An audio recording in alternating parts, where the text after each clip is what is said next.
Hey guys, it is Ryan. I'm not sure if you know this about me, but I'm a bit of a fun fanatic when I can. I like to work, but I like fun too. It's a thing. And now the truth is out there. I can tell you about my favorite place to have fun. Chumba Casino. They have hundreds of social casino style games to choose from with new games released each week. You can play for free anytime, anywhere. And each day brings a new chance to collect daily bonuses. So join me in the fun. Sign up now at ChumbaCasino.com. No purchase necessary. VGW Group. Void where prohibited by law. See terms and conditions. 18+.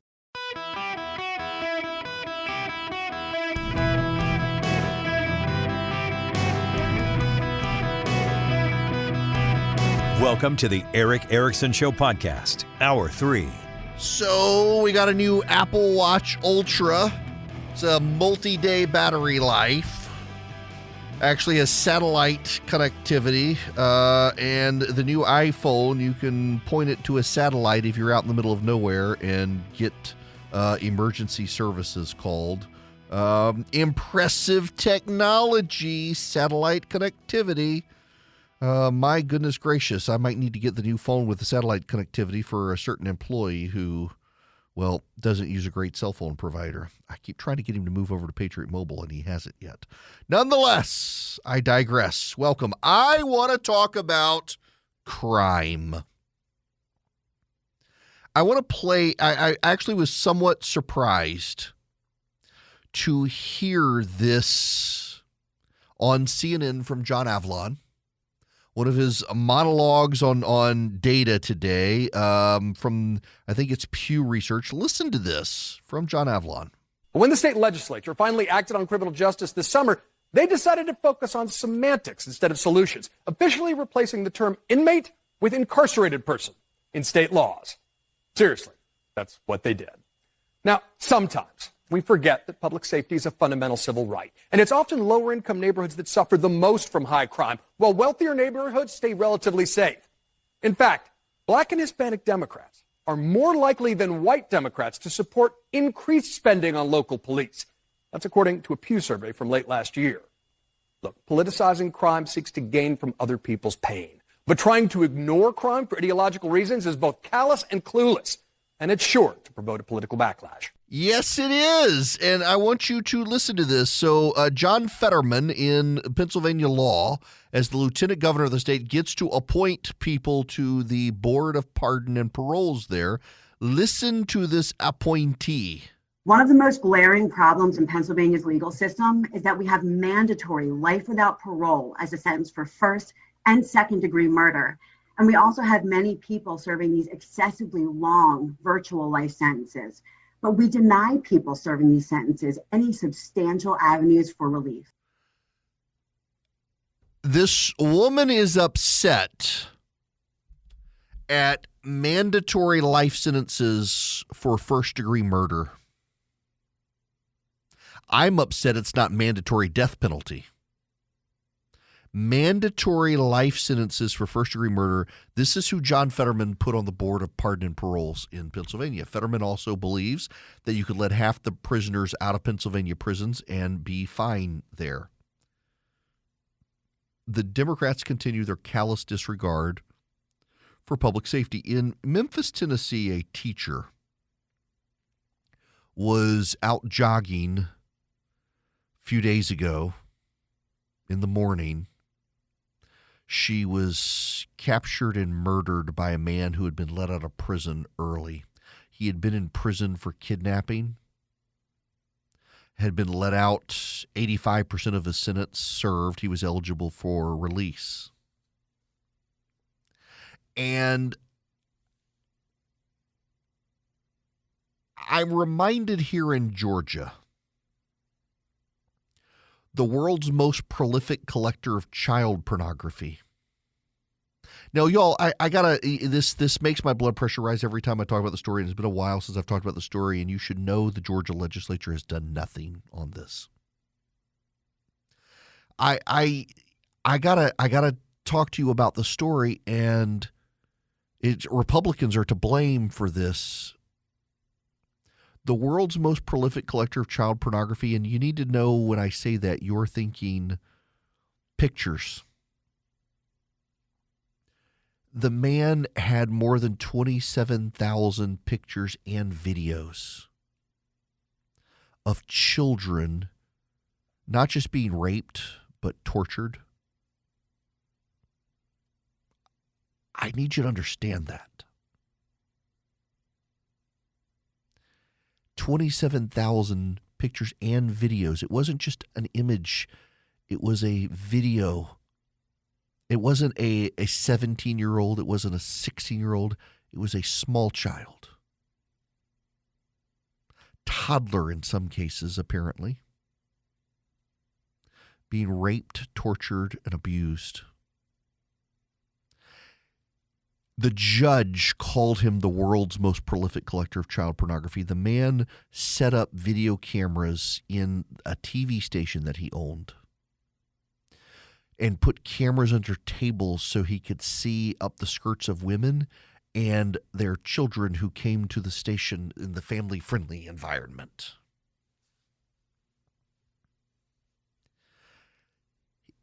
It was so bad. And they showed at trial he had a compulsion. It wasn't just it wasn't a fixation or anything. It was an actual compulsion to do this and to see these things. So the judge sentenced him to 1,000 years in prison. 1,000 years in prison he was sentenced. That's how bad it was. 1,000 years he was sentenced to prison. And the Georgia Board of Pardon and Parole let him out after 7 years. He's on the streets of Atlanta today. And the people who are elected, the Board of Pardon and Paroles in Georgia is not elected. The people who are elected have done nothing. They've done nothing. They haven't impeached a single member of the Board of Pardon and Paroles for this. They'll pass laws to crack down on human trafficking, but they won't even inquire into how the world's most prolific collector of child pornography, who was sentenced to 1,000 years in prison, could be let out of prison after 7 years when they showed in court he had a compulsion to do this. Our society increasingly does not take seriously a lot of violent crime. I bring up the Georgia situation because it's not really a partisan point. Republicans want to make it a partisan point, and in fact, it is Democrats in Democratic cities who tend to be the lightest on crime. And you have George Soros-funded district attorneys who get elected to office who let the criminals out of jail. And we have a crime wave as a result. But you also have people like these on the Georgia Board of Pardon and Paroles who are appointed by Republicans who let out child predators and child pornographers and things like that because they don't take those crimes seriously. And I think to be intellectually honest, you got to point it out on both sides. And to John Avalon's point there, this will provoke a backlash. It may not happen tomorrow, but it will happen. And I think we're having that backlash now. And I've got to tell you, my personal view on this is that Republicans, if this is going to be a partisan issue, the Republicans need to focus more on this. It's not just the economy that's an issue. It is crime. You still have major Democrats in Congress, including Alexandria Ocasio-Cortez and Rashida Tlaib and Ilhan Omar, who want to defund the police. You have Democrats around America who want to defund the police. Stacey Abrams in Georgia sits on the board of a group that wants to defund the police. And there will be a voter backlash. And you know who gets hit the hardest? See, the Democrats want to convince you that any sort of efforts to be tough on crime have racial motivations. Like, for example, profiling in New York City and stop and frisk in New York City that dramatically reduced crime. Mike Bloomberg was roundly attacked for people for sending the police into black communities and doing stop and frisk there and cutting down crime. And you know, he was attacked by people as racist for doing it. And his point was that we go where the crime is. We're not going where black people are. We're going where the crime is. It just so happens to be that's the black community. And guess what? Crime is down in the black community because we're doing this. He was vilified as a racist. And Edinburgh. No, it's Glasgow. Glasgow, Scotland. In Glasgow, the police began, it's a city that's like 80 to 90% white. In certain areas of the city, they began essentially doing stop and frisk for knives because knife violence exploded in Glasgow, Scotland. And guess what happened? Knife violence rapidly declined in Glasgow. Knife violence collapsed in Glasgow. In London, they tried to do the same thing, and the police were vilified as racists. There's been a mass slaying of people with knives in London overnight. And the same thing happens in this country. You try to get tough on crime, you get vilified. The police aren't going where non-white people live. They're going where crime is. And crime happens oftentimes in poor areas of the city, oftentimes where non-white residents live. It's income more than it is race, but they're vilified as racists. And those communities are the ones that benefit by the police being tough on crime. And the good white saviors of the left come in and say, no, these police are racist. You don't even realize they're racist. No, actually, what the neighborhoods realize is that they didn't have crime, and now they do because of you. Something's got to give. And I think this is an area for the GOP. Mitch McConnell said the Republican closing argument is going to be this. Your lights, your power's going out. Your grocery bill is going up. You're not safe in your neighborhoods. And your kids can't go to school without being indoctrinated. All of these things happening under Joe Biden. It's a well-rounded closing argument for the GOP as we head into the final campaign days. I think they got to do it. The Democrats want to focus on abortion and Donald Trump. That allows them off the hook. They don't have to play on defense on these other issues. They're trying to go on offense. The GOP needs to focus them, get them on defense over all of these issues, crime and education and the economy and inflation. Inflation isn't going to go away. And the economy is not going to rapidly improve. And it's time for the GOP to actually go on offense. It's time to go on offense here. It's time for the GOP to fight back on these issues instead of trying to defend Donald Trump and make excuses for Mar-a-Lago. And I think they're going to. And I think it puts the Democrats back on defense. And this gets back to John Avlin's point. You're starting to see black and Hispanic voters move to the right, not just on economic issues, but on issues of safety and issues of culture. And it's the Republican Party who can focus on these things, get them on their side, and they need to. It's common sense. It makes sense. It's a good governance platform. You don't have to agree with everything conservatives like me want. But you should at least be able to concede that the problems that exist now so often in this country on crime and education and the economy didn't exist when Donald Trump was president. But they festered under Democrats who thought it would be a good idea to chart a different course, and their course has failed us. It's time to get on that message, Republicans, and take this to November. Howdy! It is Eric Erickson here. The phone number is 877-973-7425 if you want to be on the show.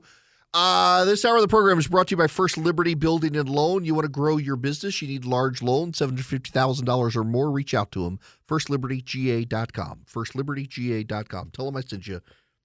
Doesn't matter where your business is, as long as it's in the U.S., they can help you.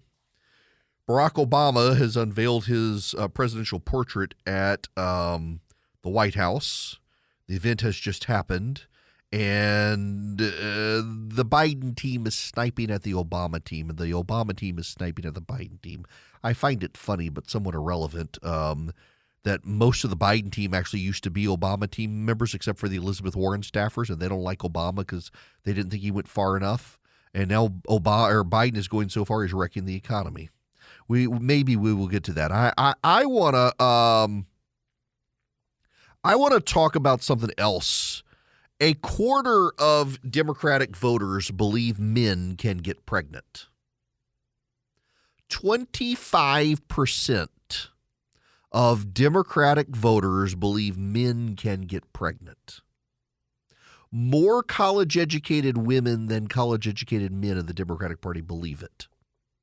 So more women believe men can get pregnant than men believe men can get pregnant. It's bizarre. It's untruthful, which is why I need to tell you about another story that you have probably heard of by now. A teacher in Ireland is jailed because he's refused to use they-them pronouns for a boy.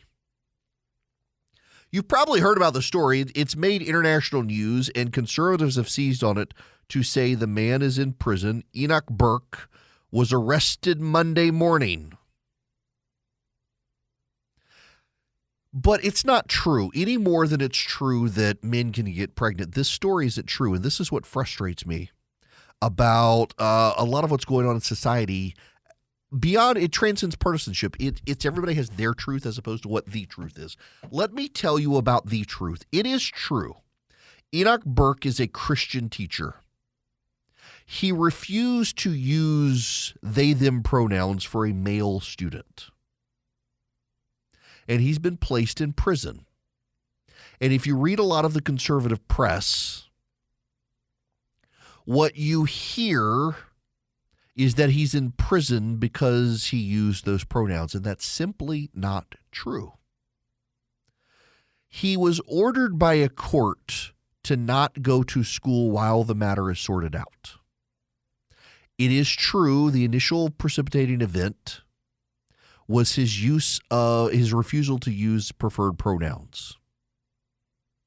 But that's not why the court ordered him to go to jail. The court ordered him to go to jail because in the process of this lawsuit over his refusal to use plural pronouns for a singular male human being, the court said you can't go teach. You got to be on administrative leave.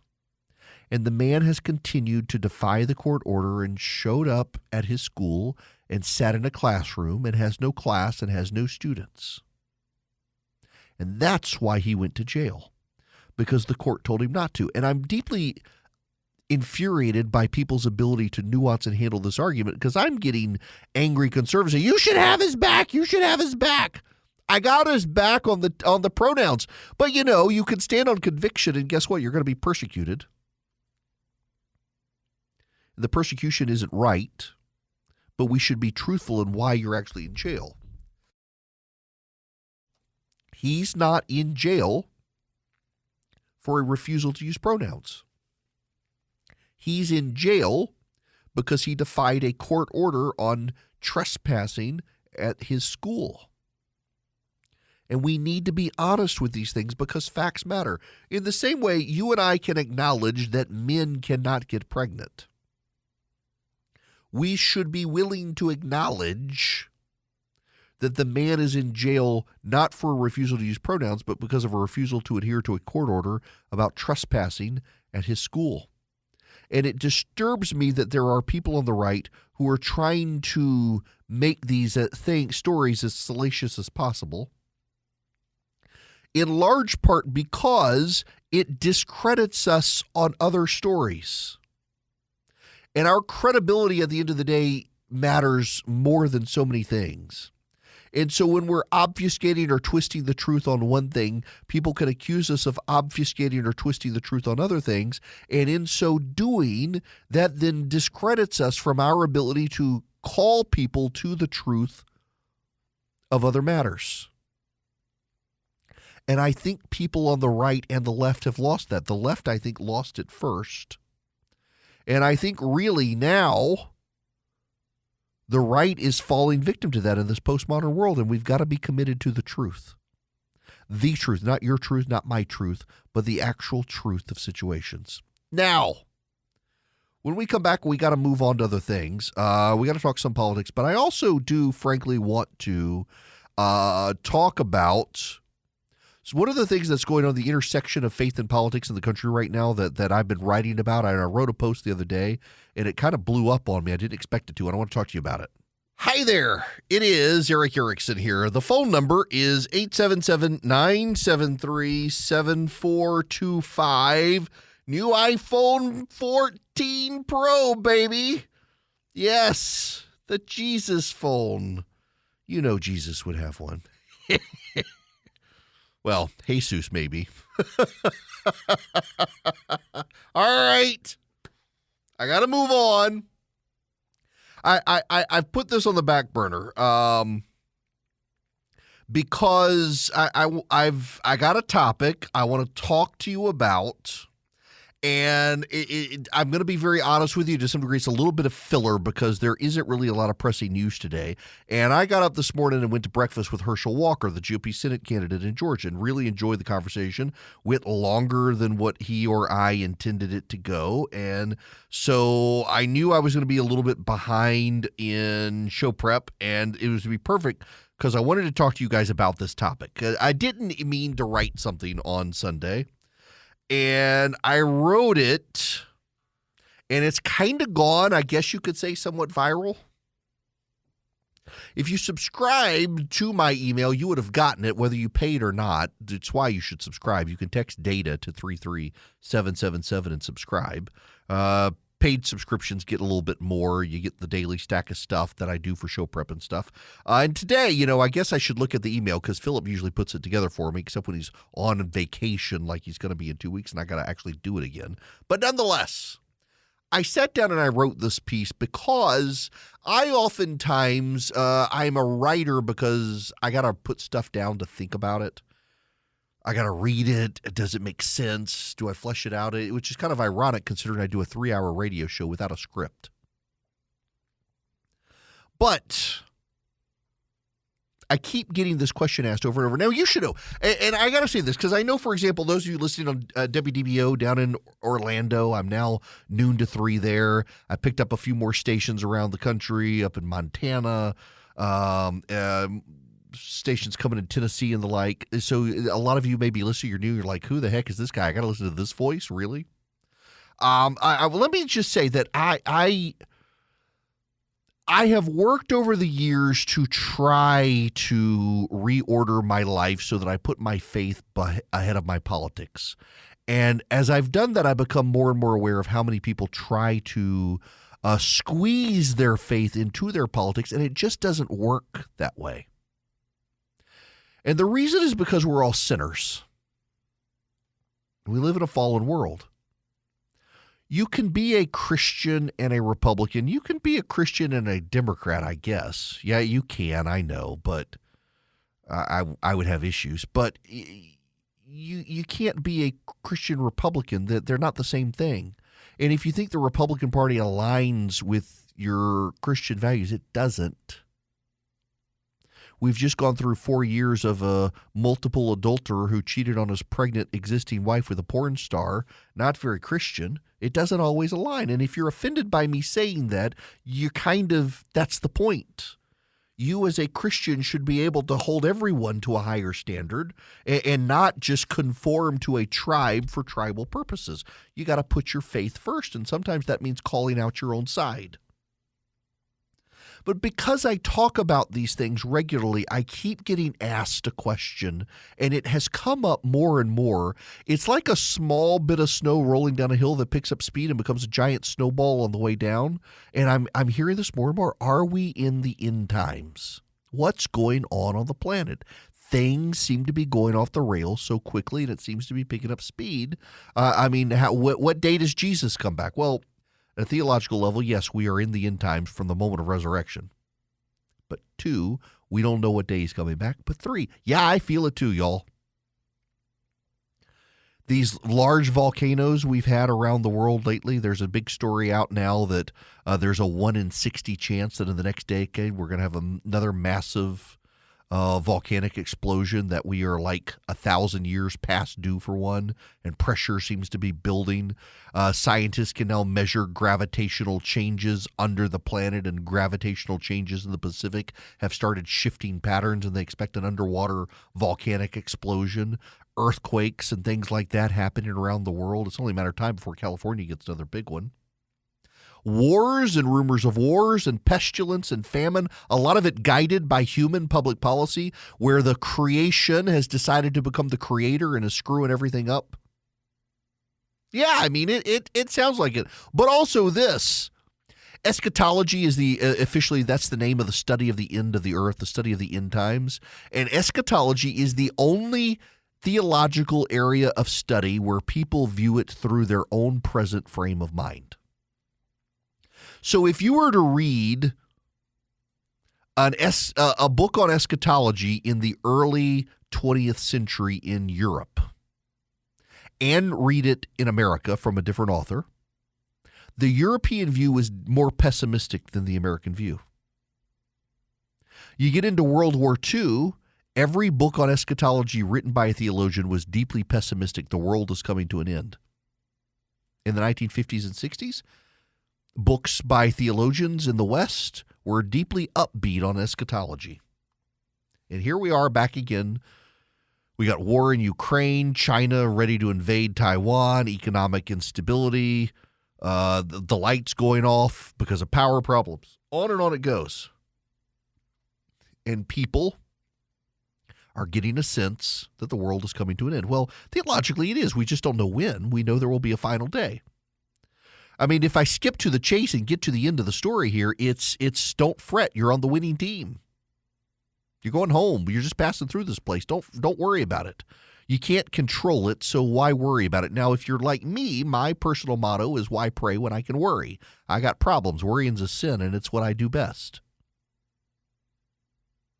But there are a lot of people who are worried about it. Now, getting into that, there's something else going on here, too. As I kind of think we're almost headed to a new dark age where the world wants to be dependent on wind and solar energy again, just like the real dark ages. And I want to say going into this that I can run afoul of this. I can be guilty of this, and some of you will accuse me of being a hypocrite for even talking about it. But I got to talk about it.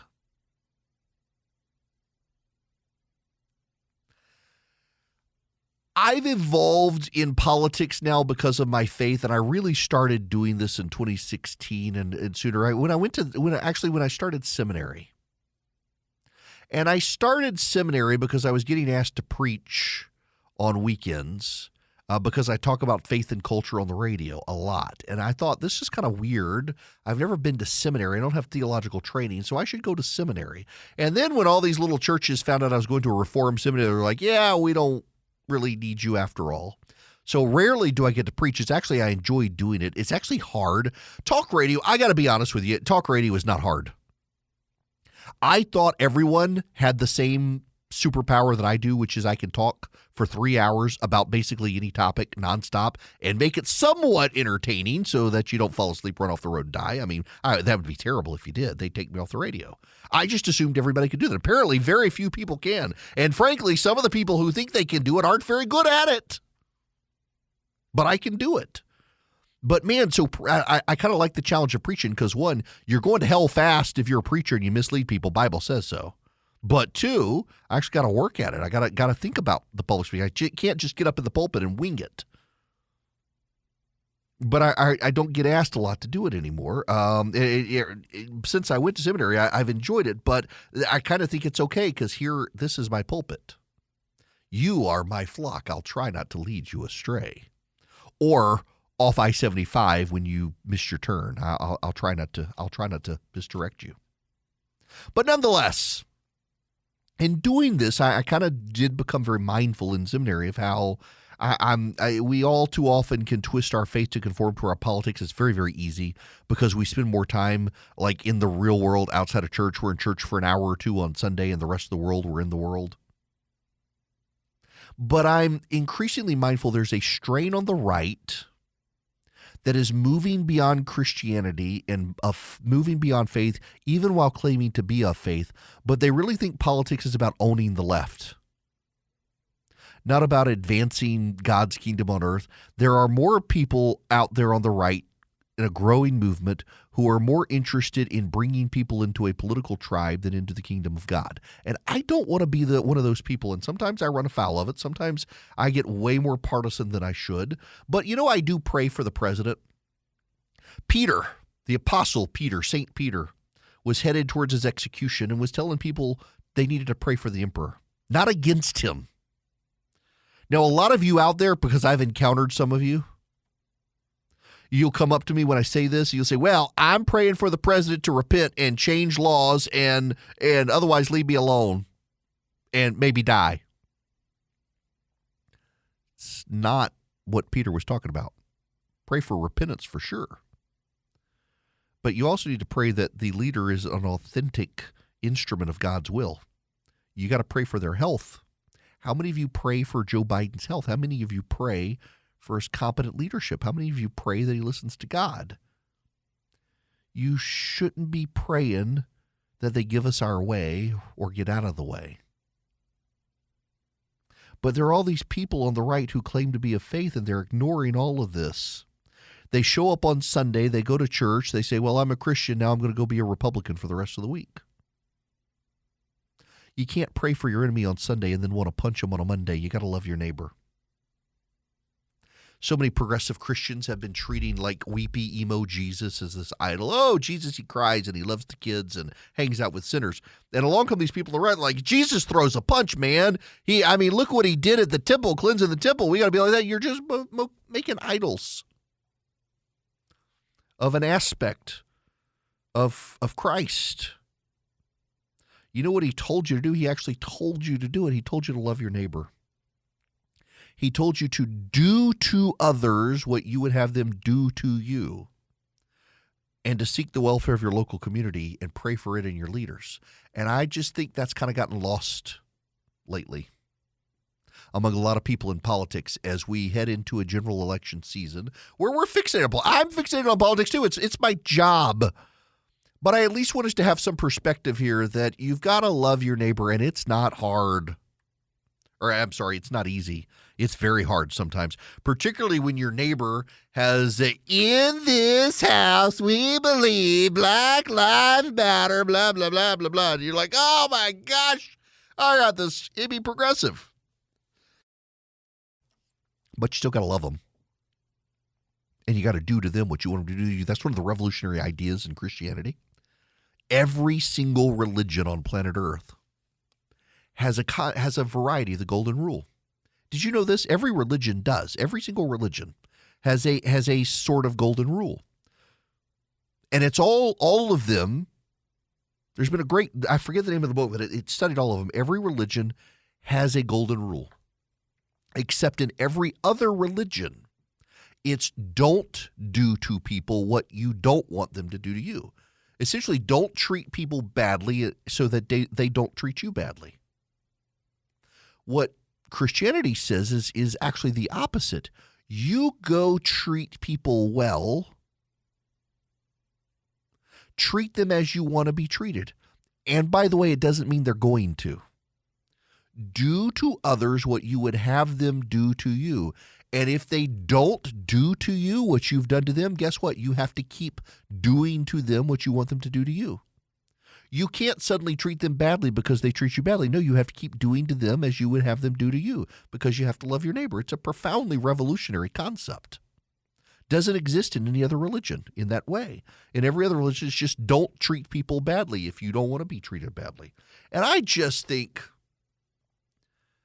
I'm seeing people, friends of mine on social media, and they seem like they're performance artists and that they're performing online and they're building themselves up as Christian influencers in politics, and they're doing it by treating others badly, by showing no grace. Where is the grace out there? It's the thing that sets Christianity apart from all other religions is this idea of grace, that we should affirmatively do good things to people. Mercy is to spare people from what they deserve. Grace is to give to people what they don't deserve. Where is the grace in politics right now on the right? Where are the Christians in politics who reflect that? And on the right, more and more, there's just this growing shrillness where you attack people for a political disagreement, not theological disagreement, and you attack them gracelessly because you don't like them, because they don't line up with you. You feel betrayed because they were one time on your side politically and now they're not. We become performance artists on social media. We're distracted from saving souls because we're so busy building political parties. And you can build a political party and save souls, but when you do one at the expense of the other, you're going to fail at both. I guess what I'm really trying to say is I am growing increasingly concerned that social media is turning a lot of people, particularly people of faith, into performance artists and distracting us from our mission. Right now, as the cycles and rhythms of the world suggest time is running out for our mission to share the gospel, love our neighbor, and prepare our families for what's coming. And I don't want us to lose that perspective that we've got a mission that's greater than going to vote and going to support a political party. We've got a soul-driven mission. And when we get so roped up into politics, we can forget that, and we shouldn't. We got to have that perspective. You got to be the happy warrior. And when you're in politics, you got to reflect your values, not just for an hour or two on Sunday, but all week long. Love your neighbor and do to people what you would have them do to you, whether or not they reciprocate. And don't forget that. And also, don't forget, go to EdenPureDeals.com and order your 3-pack of the Eden Pure Thunderstorm. Don't you love that transition, folks? I can do these transitions. You go to the Eden Pure Deals website, EdenPureDeals.com. You'll be greeted by a box asking for a discount code. And you put in that box ERICK3, ERICK3. And you will get 3 Eden Pure Thunderstorms for less than $200. You will save $200, and you'll get free shipping. They will eliminate odors. I know, after frying in the kitchen the other day. I keep one in my suitcase when I go to musty-smelling hotel rooms. I've used it in a rental car to wipe out odors. You go to EdenPureDeals.com. You use the discount code ERICK3. You get 3 of them for less than $200. I got my Apple Watch ordered. Thank you very much. I haven't upgraded in a couple of years. It was time. My battery's not lasting as well as it should. I actually do like the Apple Watch, and I gotta say, I'm seeing more and more people, even people who aren't big Apple fans, are getting the watches. They're great for workouts and everything else. I use my alarm. So if you don't have one of these things, one of the things I really appreciate is it has a silent alarm, and it actually works very, very well. I use it every day, where when you set the alarm to go off, it taps you, and the tapping becomes stronger and stronger, and you wake up. It's not like somebody's shaking you, but it's distinctive enough. It wakes you up. I have never slept through the silent alarm. It just works. And so during commercial break, I made sure to order my Apple Watch. On Friday, I will order my brand new iPhone 14 Pro. I actually have to get some for employees as well because people's phones break, and I like for people to be able to do blue chat bubbles. I don't like texting with the pores and their green chat bubbles. It's a line from a show. I kid, but really, who wants a green chat bubble when you could have the blue ones from Apple? All right, so tomorrow there will be economic news out, and we'll get a better sense of what the Fed is going to do, it sounds like. And I want to talk about that. The Dow, however, you should know at the end of the show today, is up over about 450 points. NASDAQ about 230. S&P 500 up 69 points. And all of that comes on the heels of the definitive reporting from the Wall Street Journal. The Fed's going to raise rates about 0.75%. And yet the markets are rallying for only the second time in about 14 days. The markets are up.